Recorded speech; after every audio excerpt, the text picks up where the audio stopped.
Thank you, Mr. Chair. I appreciate the conversation. It was very interesting to me as I've gone through this process, because I have been one for years that felt the municipality should divest itself of ML&P. I make no bones about the fact that I'd love to sell it. With that said, though, our jobs as stewards of the taxpayers' resources, their assets, is to manage that to the best ability, and if we are going to divest it, get the best return on your investment that we possibly can get.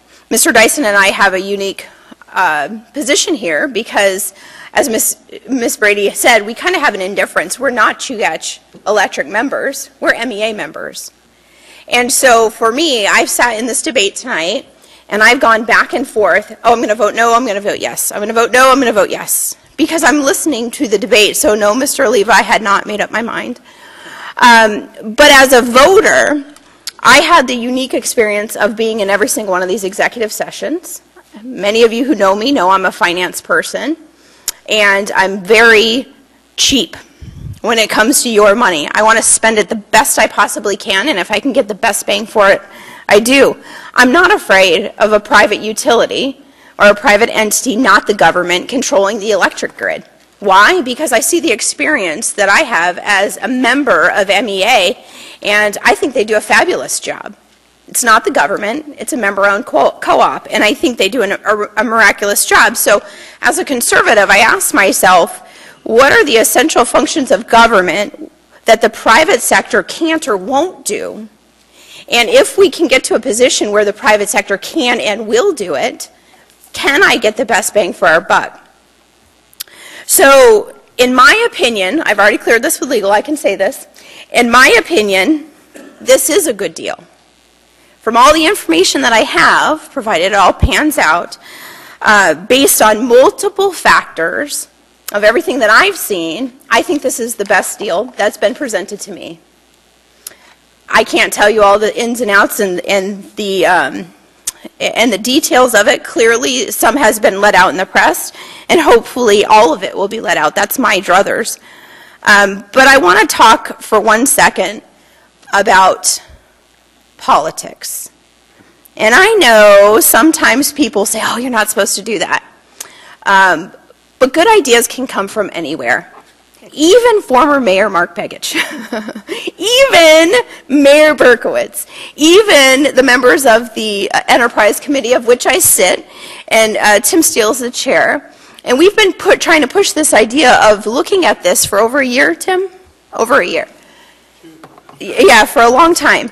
And so the Assembly really has challenged the administration to come to the table and let's really vet this.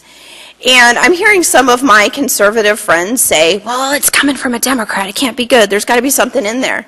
And I got to tell you, it bothers me that just because the idea is coming from somebody maybe that you don't align with 100%, that you automatically think it's a bad idea. Now, I will say, anytime government is doing anything, always be skeptical. So when it goes to Mr. Constant's point, trust the voters, the challenge I've had is not with the deal or the proposal, I should say. The challenge I have is how the proposal is going to the voters. And I've been very consistent. When I see a proposal that's in front of you that, in my view, skirts the charter, meaning this really should go to the voters with a 60% threshold, in my view. Because that's what the charter says. If you're going to divest yourself of municipal assets like the utilities, it takes a 60% vote. In this amendment, in this proposal, there's squirrely language. That's what I call it. What it does is it changes the charter so they bypass the 60% threshold and they go down to 50% plus 1. So it just takes a simple majority to sell it. Is that enough for me not to vote for this billion-dollar deal to put on the ballot in front of the voters, as it's being called in the media? And I go back to, what is my charge as a representative of Chugach Eagle River residents? My charge is to be a good steward of your money. And it brings me back to Mr. Weddleton's point about ATU. We have lived through this experience before about selling a municipal utility where we could have gotten a significant amount of money for it. And because of politics, we ended up taking a whole lot less. I'm hoping we've learned our lessons from the past.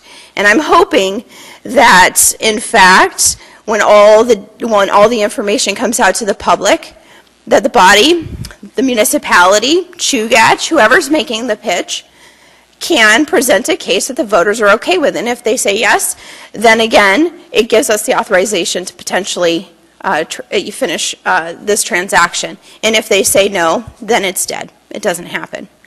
And again, I go back to, for me, is that 60% threshold that I have been very consistent about, not using squirrely language to get around the charter. Is that enough to potentially cost the residents of this community that own this asset potentially hundreds of millions of dollars? And I'm not sure it is. So I will be supporting putting this on the ballot. I think, in my view, as somebody who I consider myself an expert when it comes to finances, I believe this is a good, reasonable option to present to voters and let voters decide.